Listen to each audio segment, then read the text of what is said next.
Is work, power and energy. ठीक है, आज के लेक्चर में हम चैप्टर नंबर 8 पढ़ेंगे जिसका नाम क्या है वर्क, पावर एंड एनर्जी। ठीक है, इन टर्म ऑफ फिजिक्स अगर हम कोई फिजिकली वर्क नहीं कर रहे और हम बैठ के कोई मतलब जस्ट बुक रीड कर रहे हैं, अगर हम मूविंग की हालत में नहीं है तो it's mean we does not do anything, कि हम लोग कुछ भी काम नहीं कर रहे, मतलब according to physics we are nothing. और इसके अलावा अगर हम वैसे ही जस्ट मूव कर रहे हैं, टहल रहे हैं, डिस्प्लेस कर रहे हैं एक पॉइंट से दूसरे पॉइंट पे, तो इट्स मीन हम कुछ ना कुछ काम कर रहे हैं। हालांकि हम नॉर्मल अगर अपनी डेली लाइफ में देखें तो हम कुछ नहीं कर रहे, जस्ट टहल रहे हैं। लेकिन फिजिक्स क्या करते हैं, जब तक हम क्या करें, हम फोर्स ना लगाएं और अब डिस्प्लेस ना हो तो हम कुछ काम नहीं सर अंजाम दे रहे। ठीक है, तो हम स्टार्ट करते हैं वर्क से। वर्क की हेडिंग क्या है, when force acting on a body the body moves through some distance. अगर हम कोई भी फोर्स लगा रहे हैं बॉडी पे और बॉडी क्या कर रही है, डिस्प्लेस कर रही है, कहीं भी मूव कर रही हो, तो it's mean we are doing something work. ठीक है, तो हमने कोई ना कुछ काम किया है, that is called work. Like अगर हम फोर्स लगाने किसी दीवार पे और हम फोर्स लगा रहे हैं लेकिन दीवार तो डिस्प्लेस नहीं हो रही, अगर दीवार डिस्प्लेस नहीं हो रही तो इट्स मीन हम इन टर्म ऑफ फिजिक्स हमने कोई काम नहीं किया, हमने कोई भी वर्क डन नहीं किया। तो वर्क डन कब होगा, जब हम फोर्स लगाएं और बॉडी क्या कर जाए, डिस्प्लेस कर जाए। ठीक है,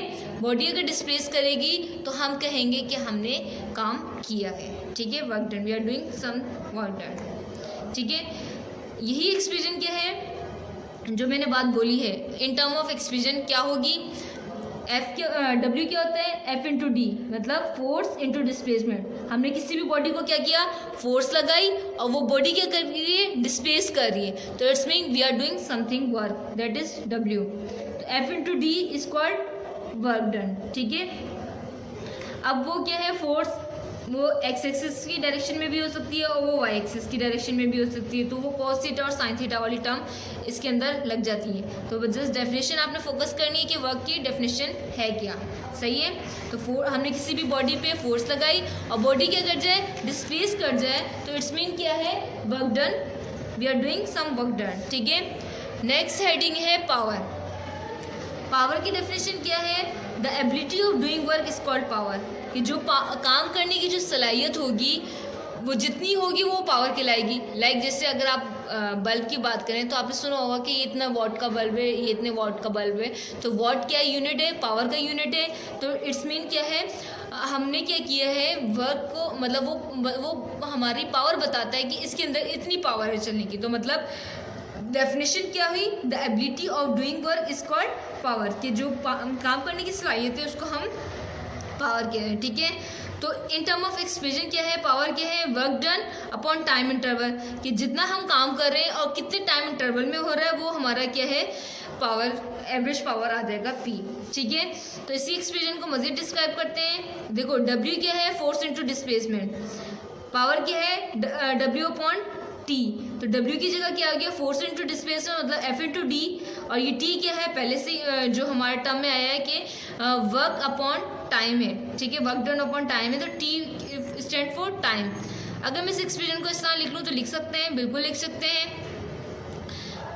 D और T क्या है, एवरेज वेलोसिटी है, D और T क्या है, हमारी एवरेज वेलोसिटी। तो एवरेज वेलोसिटी को हम V से रिप्रेजेंट करते हैं, तो P क्या हो गया, F इंटू V हो गया। समझ आई बात। तो हमारा क्या है, hence power is the product of force and velocity, कि अगर हम कहें कि पावर को अगर हम इस तरह डिस्क्राइब करना चाहें कि प्रोडक्ट ऑफ, मतलब दोनों को अगर हम वेलोसिटी को और फोर्स को अगर हम मल्टीप्लाई करवा दें तो हमारी क्या आ जाती है, पावर आ जाती है। ठीक है, और पावर का हमारा जो यूनिट है वो क्या होता है, वॉट होता है। नेक्स्ट हेडिंग है एनर्जी। एनर्जी को हम जूल में नापते हैं। अब हम एनर्जी, आप लोगों ने पता होगा कि हर काम को करने के लिए एनर्जी चाहिए होती है। लाइक हम ह्यूमन बॉडी की बात करें, हम अपनी बात करें तो हम भी कुछ खाते हैं तो हम चलते हैं। अगर हम कुछ खाना पीना कम कर दें तो हमारी क्या हो जाएगी, एनर्जी कम हो रही होती है और हम कुछ काम नहीं सर अंजाम दे सकते। ठीक है, तो एनर्जी क्या है, कि हमें हर काम क्या करने के लिए क्या चाहिए होती है, कोई ना कोई एनर्जी चाहिए होती है। इसी तरह मशीन भी क्या है, उनको भी क्या रिक्वायर्ड होती है, एनर्जी की रिक्वायर्ड होती है। लाइक अगर हम तेल डालते हैं तो हमारी कोई भी मतलब बाइक वगैरह है या ऑयल वगैरह डालेंगे तो हमारा बाइक चलेगा, अदरवाइज़ नहीं चलता। इसी तरह हर मशीन क्या करती है, कोई ना कोई एनर्जी रिक्वायर्ड करती है। बहुत सारी काइंड की एनर्जी होती है। कौन कौन सी होती हैं? काइनेटिक एनर्जी होती है, पोटेंशियल एनर्जी होती है, ग्रेविटेशनल एनर्जी होती है, इलास्टिक पोटेंशियल एनर्जी होती है, और भी बहुत सारी एनर्जी होती है।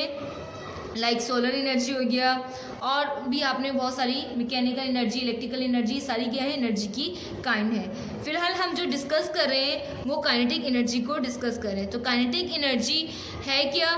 When a body is capable of doing work by virtue of its motion, कि अगर कोई बॉडी क्या है, काम करने की सलाहियत रखे, और वो भी क्या हो, इन टर्म ऑफ मूविंग हालत में हो, मतलब इन टर्म ऑफ क्या हो, वो मोशन हो, तो the energy is called kinetic energy. तो उस एनर्जी को हम क्या बोलेंगे, काइनेटिक एनर्जी बोलेंगे। और